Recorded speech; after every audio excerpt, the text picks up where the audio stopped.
Bonjour à toutes et à tous. Merci évidemment à Christelle Lebihan et Anna Seznec pour ces mots d'introduction pour la RS et la DCGDR Bretagne. Je m'appelle Ludovic Hello, je suis directeur adjoint qualité et pilotage à la RS Bretagne et j'ai le plaisir aujourd'hui de faciliter l'animation de notre journée. Je vais faire les transitions entre les différents intervenants.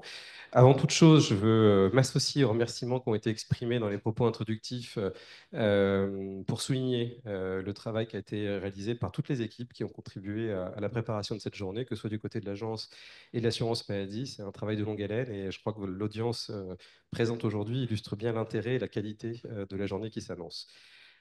Alors, il est temps de rentrer dans le vif de notre journée. Après cette introduction, on vous propose de nous donner un petit peu de perspective sur l'avenir de la chirurgie ambulatoire. Quels sont les enjeux de demain? Quelles innovations et évolutions attendues ou souhaitables en termes d'organisation et de bonnes pratiques? Pour dresser ces perspectives, nous avons le plaisir d'accueillir des représentantes de l'ANAP, Madame Corinne Vargas notamment, Madame Fortino aussi pour l'AFCA et le docteur Julie Leroy pour l'ASFAR. Je vous en prie, installez-vous. Leurs interventions successives vont nous apporter un éclairage sur les perspectives de développement de la chirurgie ambulatoire en France, le cadrage stratégique des tutelles et les dynamiques en cours dans les territoires. Et je vais donc proposer à Madame Fortino, pour l'AFCA, de démarrer le propos, si vous en êtes d'accord. Alors, ça va être la SFAR C'est la qui SFAR. va démarrer. Mes notes sont... Eh ben, on démarre avec la SFAR alors. Parfait. Eh ben, je vous en prie. Merci. Du coup, ce que je vous propose, peut-être juste avant de débuter, c'est qu'on puisse aussi présenter peut-être nos organisations et se présenter avec chacun puisse prendre la parole. Virginie. Bonjour à tous, je suis Virginie Fortino et je représente l'Association française de chirurgie ambulatoire. On est une association nationale qui promeut le développement de la chirurgie ambulatoire avec la particularité d'être pluridisciplinaire. Moi, personnellement, je suis ingénieure. Les coprésidentes sont directrices des soins, anesthésistes, on a des chirurgiens, on a une infirmière libérale, ce qui est très très important, c'est la personne dans le bureau qui dit tout le temps n'oubliez pas la ville, n'oubliez pas la ville, on est là. Voilà, donc on a pour objectif de pouvoir diffuser, faire partager les bonnes pratiques, animer en fait une communauté qui aide au développement de la chirurgie ambulatoire. Par différents biais, on a des journées nationales en décembre, donc c'est le 8 et 9 décembre à la Cité universitaire où il y a du partage de pratiques. On a aussi créé une communauté qui est sur Mérida de Santé. Donc vous pouvez la rejoindre parce qu'elle est gratuite pour les gens qui nous rejoignent. C'est nous qui endossons le coût de cette communauté parce que vraiment le but c'est de pouvoir diffuser un maximum de choses. Et sur cette communauté, il y a régulièrement des webinaires thématiques. Donc l'année dernière, on a fait la pédiatrie, par exemple, le sujet âgé en chirurgie ambulatoire, etc. Et donc ça peut vous intéresser. Et tous les replays sont sur cette communauté aussi. Si vous voulez savoir comment vous inscrire, vous allez sur le site de l'AFCA, chirurgie-ambulatoire.org. Il est un peu 20e siècle, on va pas se mentir. C'est le boulot de cette année, on va le refaire. Vous allez peut-être un peu chercher, mais il y a quelque part marqué rejoindre la communauté. Ça va vous demander quelques renseignements. C'est pas du phishing ou quoi que ce soit. Vous inquiétez pas. Vous n'êtes pas en train d'être hacké. C'est normal. Vous allez rentrer sur la communauté. Et puis voilà, parfois il y a des questions aussi des participants. Tout le monde peut répondre. Et donc ça crée un peu une émulation. Et c'est notre rôle. Voilà. Merci Virginie. Bonjour, merci d'abord à l'ARS pour cette invitation et à l'ANAP pour l'organisation de de cet échange. Donc, je m'appelle Julie Leroy, je suis anesthésiste réanimateur à l'hôpital de Brest et donc j'interviens aujourd'hui en tant que membre du COP, c'est le comité d'organisation des parcours patients, donc qui est au sein de la SFAR, donc la Société française d'anesthésie réanimation. Donc, c'est le comité qui a remplacé le comité qui s'occupait de la RAC, donc de la réhabilitation, parce que maintenant, on essaye d'aller plus loin et de développer tous les parcours patients, quelle que soit la modalité d'hospitalisation. Voilà. Merci à vous deux d'être présentes, hein. C'est vrai qu'à l'ANAP, on travaille, on est force de nos partenaires, hein. On est vraiment dans les échanges de pair à pair et les échanges effectivement avec les sociétés savantes sont vraiment très riches et permettent de croiser pour nous le volet organisationnel et de faire écho du coup aux bonnes pratiques qui peuvent être définies par les sociétés savantes et de partager notre vision. Donc moi-même, je suis Corinne Vargas, donc je travaille à la NAP notamment sur les sujets de parcours chirurgicaux, donc la chirurgie ambulatoire et la performance des blocs.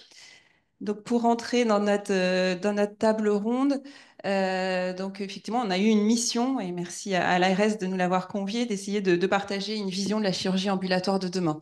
Donc pour débuter nos échanges, on s'est dit bah, finalement demain, on se met quoi comme espace-temps? Est-ce qu'on part dans des visions très dystopiques voilà, donc on a souhaité quand même être réaliste sur cette vision parce que l'objectif, c'est certes d'inspirer, mais aussi d'être concret et pragmatique sur ce que vous pourriez retirer de ce temps d'échange.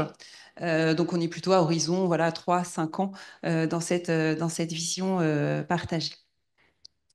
Alors, ben, je vais vous laisser débuter si vous voulez bien. Et ensuite, il y aura un temps de discussion et bien sûr de questions-réponses.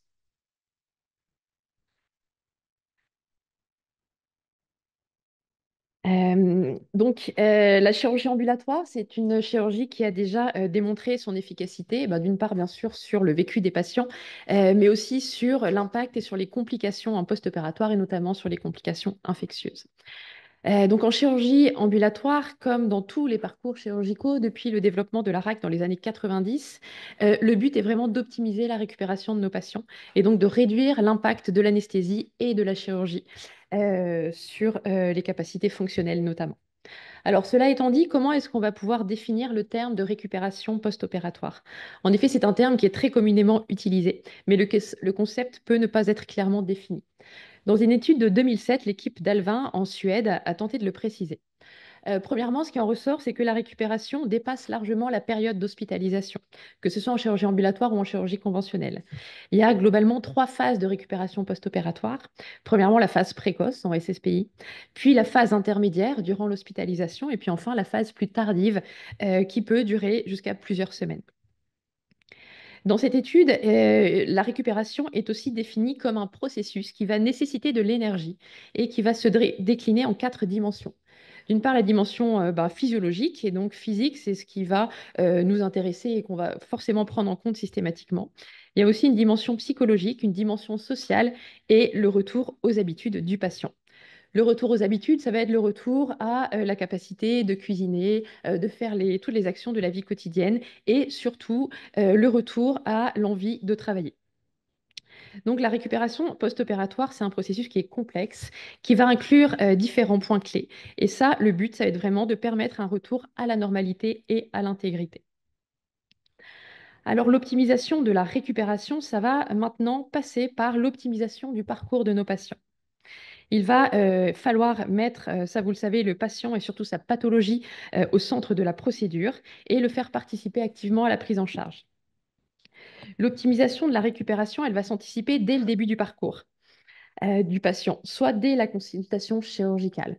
Cela va impliquer 2 types d'approches principalement. D'abord, une approche médicale, donc en améliorant constamment nos pratiques, en intégrant toutes les innovations, et aussi une approche organisationnelle qui va avoir pour but de réduire la durée de séjour de nos patients dans l'établissement au minimum et en toute sécurité. Donc, initialement, chaque type de parcours et donc d'hospitalisation était vraiment bien cloisonné. Et donc là, il va falloir que chaque établissement mène une réflexion en termes de parcours. Pour cela, il va falloir identifier les flux de nos patients et les volumes par flux. Et cela en allant de la prise en charge en fast track jusqu'à la prise en charge des patients qui vont nécessiter une prise en charge en soins critiques, en passant par l'hospitalisation ambulatoire courte, longue et l'hospitalisation conventionnelle. Et donc, ça va être très important de redessiner ces flux pour pouvoir lever les barrières entre les services et les types d'hospitalisation pour fluidifier la prise en charge et donc optimiser les parcours. Et cela va nous permettre de faciliter l'organisation, notamment de l'accueil, de la préhabilitation et la prise en charge per- et post-opératoire. Donc cette réflexion sur l'optimisation des parcours, ça va forcément amener à une transformation des établissements avec une redistribution d'une part des missions, ce qu'on va aborder plus tard, et une redistribution aussi potentiellement foncière et des capacitaires que mes collègues aborderont. Et donc on va pouvoir voir éventuellement une augmentation des secteurs ambulatoires à l'avenir il va falloir maintenir un secteur de soins critiques suffisant pour prendre en charge nos patients critiques et on va pouvoir peut-être observer une transformation des lits d'hospitalisation conventionnels vers d'autres activités et réfléchir éventuellement à développer l'hôpital de jour pour optimiser nos patients au mieux. En effet, dans cette optimisation, il va falloir continuer aussi dans les années à venir à personnaliser la prise en charge de nos patients. Pour continuer à développer la chirurgie ambulatoire, il va falloir développer la chirurgie ambulatoire dans des actes chirurgicaux plus complexes et des actes d'anesthésie plus complexes. Et ça va passer par une évaluation toujours plus précise de nos patients en préopératoire. Et ça va passer par le développement des hôpitaux de jour avec des équipes pluridisciplinaires pour pouvoir optimiser nos patients sur toutes leurs pathologies et qu'ils arrivent à la chirurgie avec des réserves fonctionnelles et une réserve physiologique suffisante pour réduire l'impact de la chirurgie. Et en post-opératoire, là aussi, il va falloir continuer à optimiser le retour à domicile sur le plan médical et sur le plan organisationnel, avec éventuellement le développement toujours des HAD en fonction des dispositifs qui sont mis en place, des dispositifs médicaux. Le développement aussi des méthodes de suivi, notamment des moyens digitaux, et aussi peut-être développer et valoriser un certain suivi à domicile par des IDE, ce qui est difficile actuellement à obtenir. Donc, pour fluidifier les parcours, on va aussi voir apparaître de nouvelles fonctions qu'on va être amené à développer. D'une part, une fonction de coordination des parcours patients, avec l'apparition et le développement des IDE de parcours. Ce sont des personnes qui vont devoir se former au parcours, qui vont devoir acquérir une très bonne connaissance de tous les fonctionnements des blocs, des unités d'hospitalisation. Ces IDE de parcours, elles ont aussi une fonction de coordination médico-administrative. Et surtout, elles vont être la personne référente et ressource auprès du patient, avoir une communication privilégiée avec lui. D'autre part, on va voir aussi apparaître des fonctions de coordination, mais là vraiment plus spécifiquement pour le jour de la prise en charge opératoire. Ça va nécessiter pour cette personne de connaître parfaitement le fonctionnement du bloc, mais aussi le fonctionnement des hébergements d'accueil et des hébergements en post-opératoire. Cette personne, peu importe le titre professionnel, c'est vraiment une fonction. Ça peut être aussi bien un aide-soignant qu'un ingénieur, qu'une infirmière. Et donc, l'important, ça va vraiment être de fluidifier le parcours le jour du bloc. Et il va avoir le rôle de chef d'orchestre, le jour de la prise en charge chirurgicale. L'intérêt de cette nouvelle fonction, bien sûr, ça va être un intérêt pour les parcours et pour les équipes de décloisonner encore les services et d'améliorer la communication. Et il y a aussi un intérêt pour les professionnels qui vont endosser ces nouvelles missions avec l'acquisition de nouvelles compétences. Et donc, comme l'évoque Burke dans un édito en 2004, le but, ça va être pas de créer des équipes d'experts qui travaillent les uns à côté des autres, mais vraiment de créer des équipes expertes en chirurgie ambulatoire et en parcours. Par ailleurs, pour fluidifier les parcours, on va pouvoir renforcer l'utilisation des scores. Les scores, ce sont des outils de sécurisation et de facilitation des fonctionnements. En chirurgie ambulatoire, ça va être les scores d'aptitude à la rue, donc le score de Chong, qui est assez développé, notamment en anesthésie, que les praticiens utilisent assez facilement. Pour l'instant, ce score-là est beaucoup moins développé du côté chirurgical. Et donc, pour fluidifier les parcours, et notamment dans les chirurgies les plus mineures, on pourrait se poser la question de développer ces scores d'aptitude à la rue. Que les chirurgiens pourraient sélectionner les chirurgies qu'ils pensent suffisamment sécures pour ne pas revoir le patient à la sortie du bloc.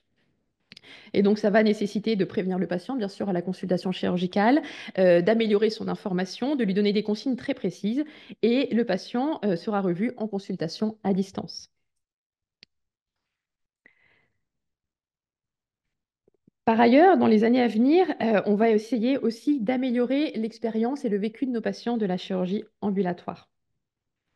En 2020, Nilsson a fait une étude pour savoir un peu ce qu'attendaient les patients et ce qu'ils ressentaient par rapport à la récupération post-opératoire.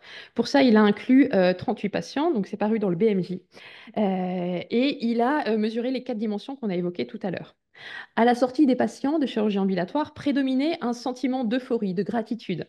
Mais ensuite apparaissait assez rapidement une inquiétude sur les conséquences de la chirurgie et la capacité à retourner au travail, pardon, en raison notamment d'un manque d'information ou alors d'une information donnée trop tôt ou au mauvais moment quand le patient n'était pas réceptif. Et donc, pour pallier ça, dans les années à venir, il va falloir qu'on continue à développer et à multiplier les supports de communication, notamment en préopératoire, et notamment avec les nouvelles méthodes digitales qu'aborderont mes collègues tout à l'heure. Par ailleurs, dans cette étude apparaissait que les patients en post-opératoire développaient des troubles et des difficultés, que ce soit des difficultés de concentration, des problèmes digestifs, bien sûr de la douleur, et sur des problèmes qui étaient considérés comme mineurs par les équipes médicales, et ben, les patients ressentaient un défaut de prise en charge.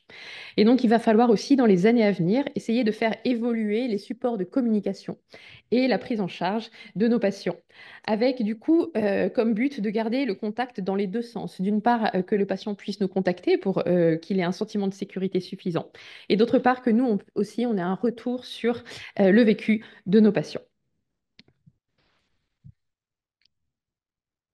Pour améliorer aussi le ressenti de nos patients, eh ben, il va falloir améliorer la prise en charge de la douleur. Effectivement, la douleur en post-opératoire, ça reste une des principales causes de complications et une des principales causes d'échec en chirurgie ambulatoire.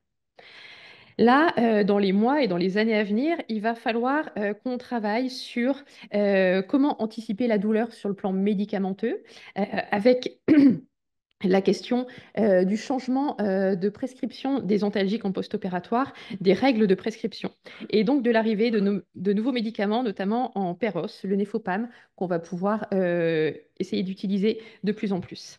La SFAR, à ce niveau-là, est en train de mener une enquête pour voir quelles sont les pratiques et voir qu'est-ce qu'on peut préconiser. L'enjeu de la prise en charge de la douleur en post-opératoire, elle va surtout se faire en chirurgie orthopédique, parce que c'est là où la douleur est la plus importante, notamment parce qu'on va opérer des patients qui sont douloureux chroniques et qui donc vont être à risque de douleurs aiguës post-opératoires très importantes, et plus embêtant encore, de douleurs chroniques post-opératoires, avec un vrai retentissement sur la récupération, sur la qualité de vie et sur la guérison. Pour ces patients-là, on va pouvoir aussi développer une amélioration de l'optimisation préopératoire. Par exemple, à l'hôpital Cochin, ils ont mis en place un hôpital de jour douleur avec des équipes pluridisciplinaires, des anesthésistes et des kinés notamment, avec donc une tentative d'optimisation des traitements médicamenteux, éventuellement la réalisation d'ALR quand c'est nécessaire, pour essayer vraiment de diminuer la douleur au maximum pour le jour de l'arrivée au bloc opératoire. Et d'autre part, en post-opératoire, en chirurgie orthopédique aussi, on va pouvoir continuer à développer notamment tout ce qui est l'ALR avec les cathéters périnerveux, parce qu'on a bien démontré que c'est ce qu'il y avait de plus efficace. Et ça nécessite une certaine organisation et donc un certain soutien pour le retour à domicile, avec la plupart du temps une hospitalisation à domicile.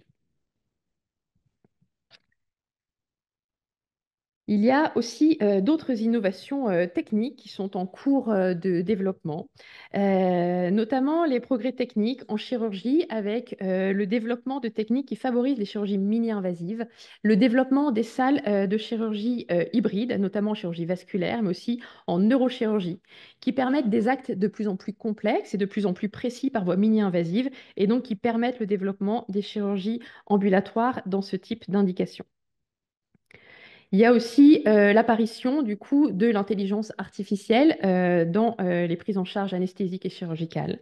Par exemple, en anesthésie, il y a l'apparition d'un dispositif développé par Edwards qui est l'HPI, donc l'hypotension prédiction index, qui vise à essayer de prévenir l'apparition d'hypotension en péropératoire. Et donc, c'est un petit dispositif non invasif qui va évaluer plusieurs éléments sur la courbe de pression artérielle. Et donc, ça va prévenir le médecin anesthésiste de la survenue potentielle d'une hypotension artérielle dans les minutes à venir. Et donc, le médecin anesthésiste va pouvoir prévenir cette hypotension dans le but, bien sûr, d'optimiser la prise en charge péropératoire et de diminuer les complications post-opératoires. Voilà, donc en conclusion, l'optimisation des parcours sur le plan médical et sur le plan organisationnel va avoir pour but d'améliorer la prise en soin de nos patients et d'améliorer la récupération post-opératoire. Et donc, puisque nos patients vont aller mieux plus tôt, eh ben, on va pouvoir essayer de réduire les temps d'hospitalisation et de basculer certains actes d'hospitalisation conventionnelle en hospitalisation ambulatoire. Merci.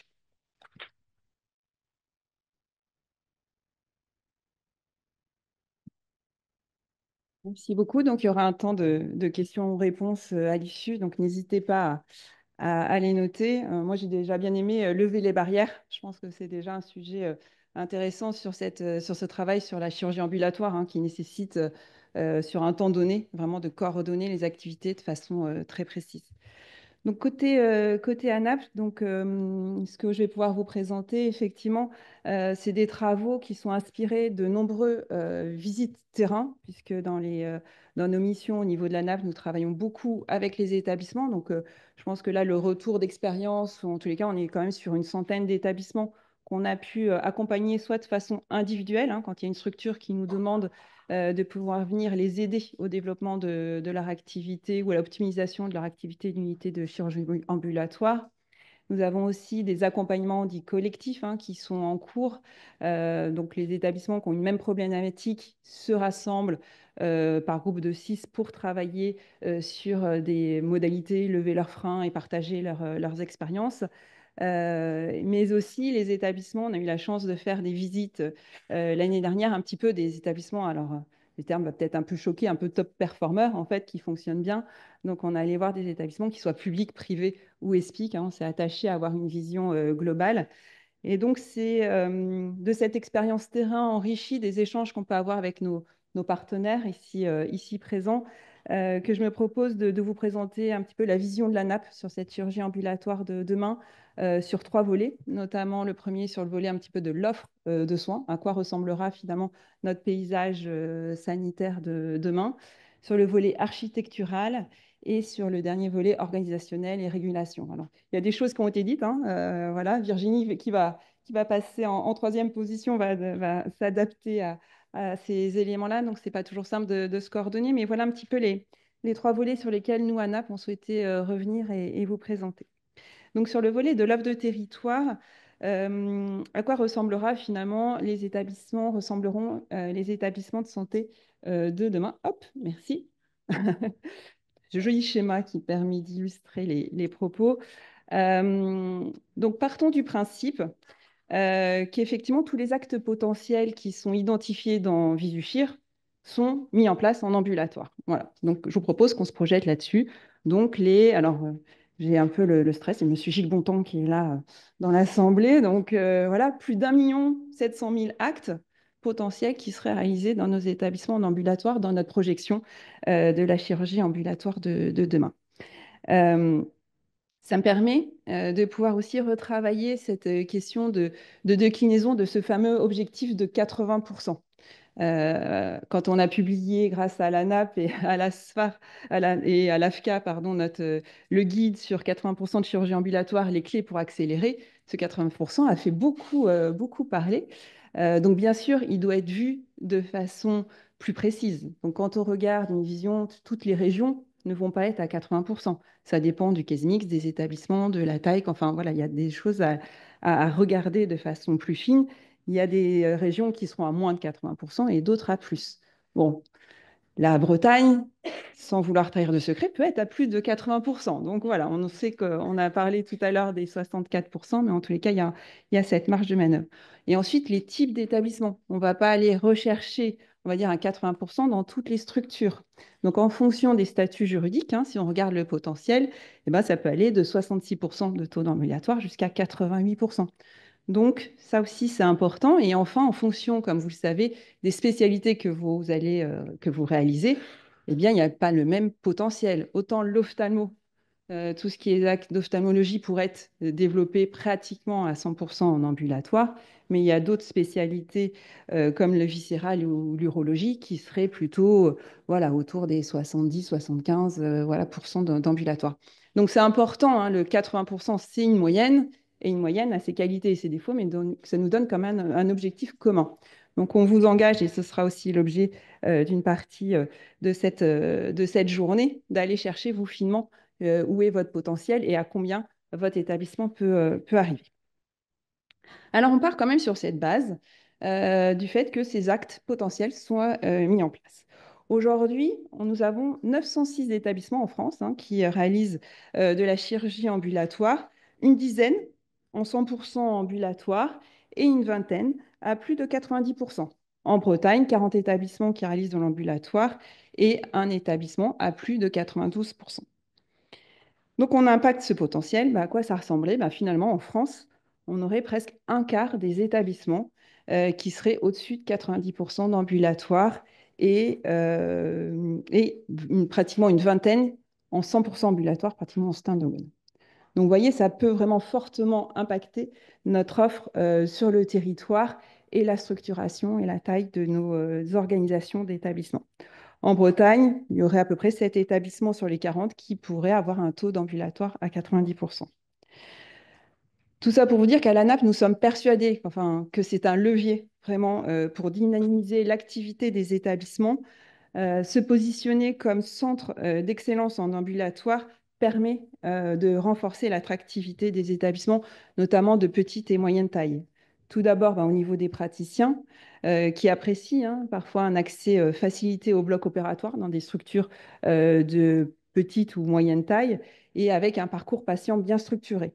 Dans nos échanges ou nos accompagnements qu'on peut réaliser, il y a un positionnement à trouver quand on parle avec des établissements en lien avec des GHT.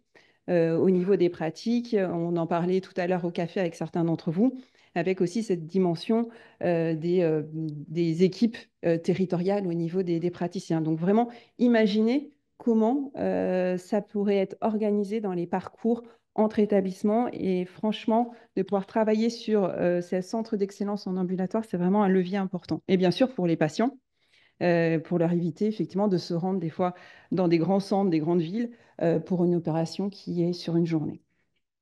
Ainsi, lorsque nous travaillons avec les établissements au niveau de l'ANAP sur leur positionnement au niveau des parcours chirurgicaux, nous les engageons vraiment vivement à se positionner sur cette activité afin de se différencier et de répondre aux besoins de premier recours. Donc, une fois qu'on s'est projeté dans ce volume, finalement, comment on fait? Comment on intègre ce volume dans nos établissements? Et à quoi ressemblerait finalement l'unité de chirurgie ambulatoire de demain? Alors, elle serait certainement plurielle. Finalement, il n'y aurait peut-être pas qu'une seule unité. Julie l'a rappelé, pour s'adapter effectivement au parcours. Donc, l'idée, ce serait peut-être, les patients arrivent dans un salon préopératoire, et ensuite, en fonction du flux finalement du patient dans lequel il est catégorisé, de quoi a besoin le patient en post-opératoire, parce que c'est ça en fait, on parle de flux, mais ce qui est important, c'est définir les modalités et la durée post-opératoire. Et de là, vous dites, voilà, dans le guide par exemple de l'ANAP, vous allez retrouver, de l'ANAP SFARAFCA, vous allez retrouver l'ultra court, qu'on appelle aussi le fast track, inférieur à 30 minutes. Après, on a catégorisé le court entre 30 minutes et 4 heures et le long supérieur à 4 heures. Et donc, il faut imaginer une organisation qui permette donc une arrivée des patients, un passage au bloc, une sortie du bloc. Je suis en extra court, et bien même, je reste, on voit dans les établissements, dans l'enceinte du plateau interventionnel, par exemple à la PHP, à la Pitié-Salpêtrière, les lits en fait de post-op en unité de chirurgie ambulatoire sont intégrés au plateau interventionnel. En fait, vous avez l'ASSPI, une petite borne en fait infirmière, etc. Et de l'autre côté, vous avez le post-op UK. Et je rappelle que cette partie-là, c'est un stand-alone 100% ambulatoire et qui est plurispécialité. Donc vraiment de pouvoir aussi intégrer parfois pour les circuits extra courts le post-op UK au sein du plateau intentionnel, en délimitant quand même des espaces, ne faisons pas n'importe quoi. Mais en tous les cas, ça, c'est un premier point. Donc, l'extra court, pratiquement en enceinte. Le court, vous voyez passer le développement des cocooning ou des unités vraiment très proches du bloc opératoire. Et après, le plus long, il pourrait être imaginé dans une reconversion de vos lits d'unités d'hospitalisation conventionnelle.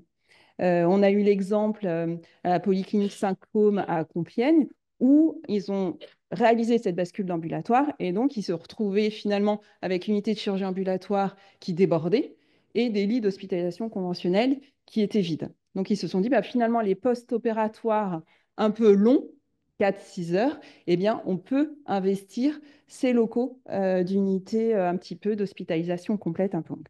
Donc oui, un impact forcément sur les organisations et sur l'architecture des établissements. Et donc, ensuite, donc j'ai mes locaux. Bah, maintenant, il va falloir que je gère mes flux. Et je vais aller très vite sur ce point pour pouvoir passer la parole et tenir le timing sur la digitalisation des parcours hors les murs. Donc là, c'est un point très important. Vous avez entendu parler des applications ou des SMS, mais en tous les cas, de la préadmission jusqu'effectivement au contact de la veille et du lendemain, qui puisse être digitalisé et personnalisé. Ce serait vraiment la vision que l'on a de l'organisation de demain. Et pendant le jour J de l'intervention, de pouvoir travailler à la visualisation des étapes. Ça aussi, ça va être très important parce que si vous voyez, entre le pré-op, ça va très vite, c'est très court. Donc, il est important de savoir finalement où est le patient. Et je pense que ça va être illustré et développé au décours de cette journée. Il y a des solutions type puce RFID, géolocalisation, mais parfois votre dossier patient, s'il est bien paramétré, vous permet de voir où est le patient. Ça évite les coups de fil, où est-ce que vous en êtes, etc. Et facilite la régulation et la mission de régulation que je voulais aborder, mais qui a été bien sûr déjà abordée, qui va être clé. Et la régulation finalement de Lucas, imaginée en miroir de celle du bloc opératoire, de façon à assurer des flux et des parcours. Donc en conclusion, du point de vue effectivement de l'ANAP, la chirurgie ambulatoire représente vraiment l'avenir des organisations hospitalières. Elle nécessitera à terme une adaptation architecturale telle que j'ai pu vous la présenter, une digitalisation des processus qui est déjà en cours mais qui peut être encore renforcée et une évolution des pratiques professionnelles parce que avant tout, ce sont les praticiens qui décident de la mise en place d'un parcours en chirurgie ambulatoire. Merci pour votre écoute.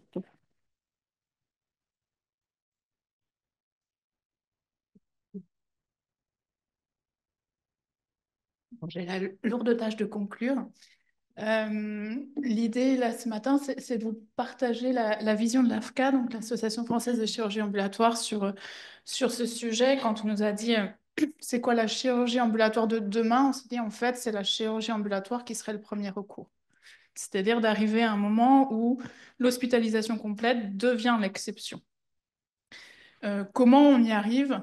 Quels sont les leviers à actionner pour y arriver petit à petit? Nous, on partage une vision importante à l'AFCA qui est que la chirurgie ambulatoire, c'est une prise en charge pluridisciplinaire qui engage en fait tous les acteurs et qui engage sur un parcours qui va bien au-delà du jour J de l'intervention. Et qu'en fait, c'est la maîtrise de ce parcours qui fait qu'on arrive à rendre plus de patients éligibles. Parce qu'aujourd'hui, le patient jeune qui vient pour une petite chirurgie, qui a du monde à la maison, qui a un accompagnant, il est déjà en chirurgie. C'est pas le sujet. Le sujet, c'est comment on arrive à rendre éligibles les autres, ceux qui sont vulnérables, ceux qui sont un peu plus âgés, ceux qui vont pas avoir, qui vont avoir plus de douleurs, qui ont des chirurgies un peu plus lourdes. Et donc pour ça, il faut travailler sur l'ensemble des étapes. Je vais commencer par la fin. C'est le plus important. Tiens, j'ai des animations. Je n'avais pas vu. Je vais passer. Je savais pas. La fin, le suivi post-opératoire, ça va être une clé. Parce que quand on fait sortir le patient le soir, je pense qu'un jour aussi, il faudra penser en France à le faire sortir à J1, comme beaucoup d'autres pays. Mais en tout cas, pour le moment, si on réfléchit à comment on le fait sortir le soir, ça veut dire qu'après, il a une structure autour de lui. Alors ça peut être pas forcément que la ville. On avait commencé à travailler avec directrice des soins il y a quelques années sur des filières directes de SMR, par exemple. Chirambu ortho sur un patient âgé adressé directement au SMR, mais ça se prépare. Ça se prépare très en amont avec des questionnaires d'autonomie, etc. Mais la plupart du temps, ça va être la ville. Et là, il y a un chantier. Parce que la coordination entre acteurs de ville et hôpital, on en parle beaucoup, ça n'existe pas vraiment. Et tant qu'on ne saura pas ce qui se passe pour les patients, bah, le chirurgien n'aura pas confiance dans le fait de éventuellement faire sortir le soir même parce qu'il n'a pas assez de retour. Il y a tout un enjeu d'outils de collaboration qui est quand même devant nous. Moi, je fais beaucoup de missions aussi sur les HAD. Euh, les infirmières libérales ou les médecins traitants, dans la plupart des HAD, n'ont même pas accès au dossier du patient, aujourd'hui encore. Donc on n'y est pas. Mais c'est un point extrêmement important et qu'on essaie de défendre, nous, dans toutes les journées de chirurgie ambulatoire. Et puis après, il y a tout ce qui se passe avant. Parce que si vous voulez que ce soit millimétré, que votre patient il soit là 3 heures le jour J, qu'il rentre chez lui avec tout ce qu'il faut, en fait, il faut avoir travaillé avant. Là, je vous ai fait un parcours très simple. Il voit juste le chirurgien, la consul d'anesthésie, puis une petite préade. Il peut avoir un HDJ pré-op, il peut avoir de l'éducation thérapeutique en amont, etc. On peut avoir des parcours beaucoup plus étoffés. Mais c'est là que ça se joue. C'est pas une fois qu'il a les béquilles qu'il va à la pharmacie chercher ses antidouleurs. C'est avant. Et donc, ça nous oblige à quelque chose de beaucoup plus structuré. Et donc, nous, ce qu'on porte comme vision, c'est quand même l'idée que la chirurgie ambulatoire, pardon, c'est une chirurgie innovante.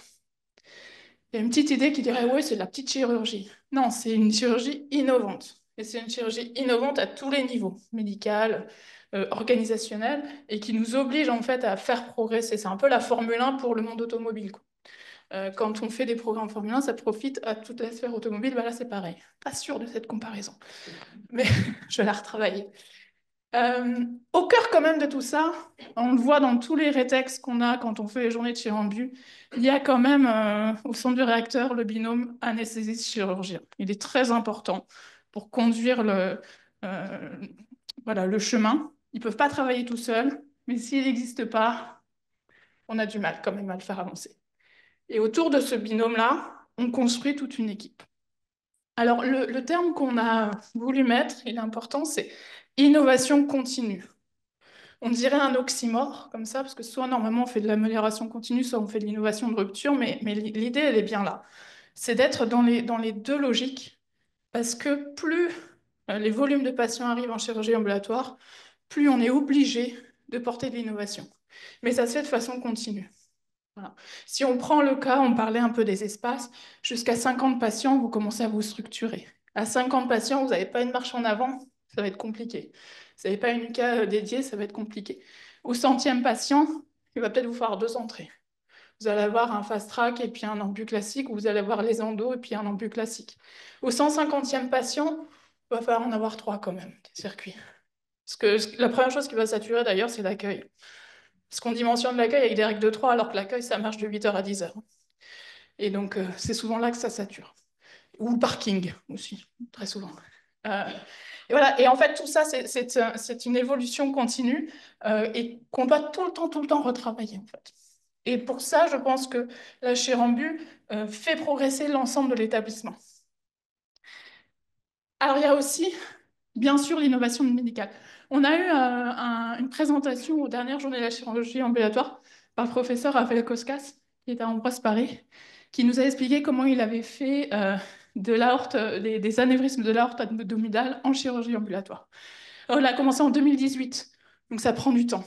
Mais ce qui est intéressant dans le processus, je suis désolée, je ne suis pas médecin, donc je m'excuse si je ne dis pas bien les choses, mais c'est qu'ils ont dû travailler sur des innovations à tous les niveaux. Ils ont travaillé sur les endoprothèses qui sont utilisées dans ces anévrismes. Parce que l'idée, c'est pas d'ouvrir en grand le patient, si on veut le faire en ambu. Donc il faut revoir la technique, il faut revoir le dispositif médical. Après, il a retravaillé avec l'anesthésiste parce qu'il fallait que le patient ait un premier lever assez tôt, donc il se réveille assez tôt. Parce que si jamais il a dormi un peu trop longtemps, on n'arrive pas à le lever assez tôt. Et donc, en fait, il nous a expliqué ça. Et la première année, ils en ont fait 1. La deuxième année, ils en ont fait 2. La troisième année, c'était le Covid. Ils n'en ont pas fait. Et puis après, ils ont repris. Aujourd'hui, ils en font 9. Mais ce qui est intéressant dans ce retour d'expérience, c'est que c'est une chirurgie innovante. Et c'est une chirurgie innovante au bénéfice du patient. Parce que c'est beaucoup moins invasif aujourd'hui dans cette technique-là que ce qu'ils faisaient avant. Donc ça a fait progresser cette chirurgie-là d'avoir essayé de la faire en ambulatoire. Alors au-delà de l'innovation médicale qui est un prérequis, derrière, il faut toute la structure organisationnelle. Ça reste le chirurgien qui définit si son patient est éligible, mais il faut qu'il puisse se dire j'ai la structure derrière pour que mon patient puisse être pris en charge en ambulatoire. Et il faut que ça puisse tourner. Quand on commence à faire de la chirurgie ambulatoire, ça veut dire aussi qu'on fait de la chirurgie de masse. Et il n'y a rien de péjoratif dans ce terme-là. Je pense que la chirurgie de masse, c'est très important, c'est soigner tout le monde de façon soutenable pour la société. C'est si on ne fait pas de la chirurgie de masse avec une population qui vieillit et qui a plus besoin de soins et moins de soignants, bah, ça veut dire qu'on ne soigne plus tout le monde.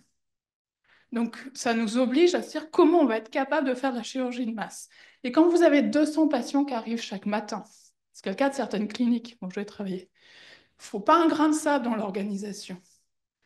Il faut avoir travaillé ces organisations en amont. Donc, ça veut dire qu'il faut avoir une vision de flux. Ingénieur, c'est notre métier, les flux. Et c'est beaucoup, beaucoup plus dur, et je vous le dis parce que j'ai connu les deux milieux, de gérer les flux en établissement de santé qu'en usine. Mais vous le faites avec du papier. Incroyable. Vous demandez à un directeur d'usine, tu vas me gérer ton usine, mais je t'enlève ton MES, je t'enlève ton ERP, tu fais ça au papier, vous dites, vous êtes malade. Bah, à l'hôpital, on le fait. C'est pas grave, on a des Excel. Et des 2ECT. Et un peu de fax. On les reprend. Beaucoup de fax. Non, il va falloir passer au digital. C'est plus possible. Et non, ce sont pas les... Je vais mettre un pavé dans la mare, c'est moi qui parle, c'est pas l'AFCA. C'est pas les DPI qui vont le faire. C'est pas leur job. Il va falloir avoir des outils de flux et des vrais outils de flux. Parce que quand il y a 200 patients qui arrivent, vous devez savoir à l'instant T où est votre patient, où est-ce qu'il en est. Le bloc doit savoir s'il est prêt à descendre pour pas envoyer le brancardier, pour que le brancardier monte, appelle sur le DCD, mais en fait, il n'est pas prêt. Et que du coup, le bloc s'énerve. Pourquoi il n'est pas prêt, mon patient? Et qu'il appelle Lucas en disant, pourquoi il n'est pas prêt? Ben, en fait, il devait faire un ECG et puis on ne l'a pas trouvé. OK. Quotidien. En fait, ça ne marche pas à 200 patients par jour. Déjà, à 200 patients par jour, il a fait son ECG en ville. Avant. Et ça, il faut qu'on développe la technologie pour le faire. À Saint-Joseph, on parlait de RFID. Bah, les patients à Lucas, ils ont un bracelet avec de la RFID. Ce qui fait que partout, et comme c'est une marche en avant, partout où ils passent, sur le logiciel, on sait où ils sont. Et donc, quand ils arrivent devant l'ascenseur du bloc, le bloc, c'est « il est prêt ». Sans que l'IDE ait besoin d'arrêter son travail pour aller le mettre dans un logiciel où elle clique 8 fois pour arriver à l'endroit où il faut le mettre dans le logiciel. Hein? Et ça, c'est hyper important pour fluidifier. Ça existe, c'est encore embryonnaire, on est encore en retard, mais ça existe. C'est vrai pour jour J, et c'est vrai pour avant et après, parce qu'on fait des petits miracles. Aujourd'hui, on arrive à prendre un patient en charge en ambu en 3 heures, mais par contre, on l'a fait venir 4 heures pour faire ses papiers administratifs. On l'a fait revenir un autre jour, tant qu'à faire, pour faire sa consulte d'anest. Allez, soyons fous, on va le faire revenir après pour la facturation. C'est vachement sympa. Donc, il aura passé plus de temps à l'hôpital pour des sujets administratifs que pour sa prise en charge chirurgicale. Non, ça aussi, ça se digitalise. Et ça se digitalise très bien. Par contre, digitaliser une préadmission, digitaliser du post-op, c'est un vrai chantier. C'est pas je prends un prestataire et je laisse faire. Petite anecdote, les prestataires, ils ont une petite clause dans leur contrat. C'est vous qui endossez toutes les responsabilités, notamment en termes de données de santé. Ce qu'il y a dans ces applications-là sont des données de santé, régies par la législation des données de santé. Et donc, par exemple, sur une appli de préadmission, on ne devrait pas avoir accès à sa préadmission sans avoir rentré sa pièce d'identité. Okay. C'est interdit. Il faut faire très, très attention, surtout pour les mineurs. Donc ça se construit, mais ça marche, ça fonctionne. Je pense qu'on peut faire mieux que le SMS en post-op. On peut faire mieux que le SMS. Quand je travaillais chez Vivalto, on est allé voir nos collègues espagnols qui sont à Valence, parce qu'il y a 1 an ou 2, je ne sais plus exactement, Vivalto a racheté une 50aine de cliniques en Europe, et notamment un groupe espagnol et un groupe portugais.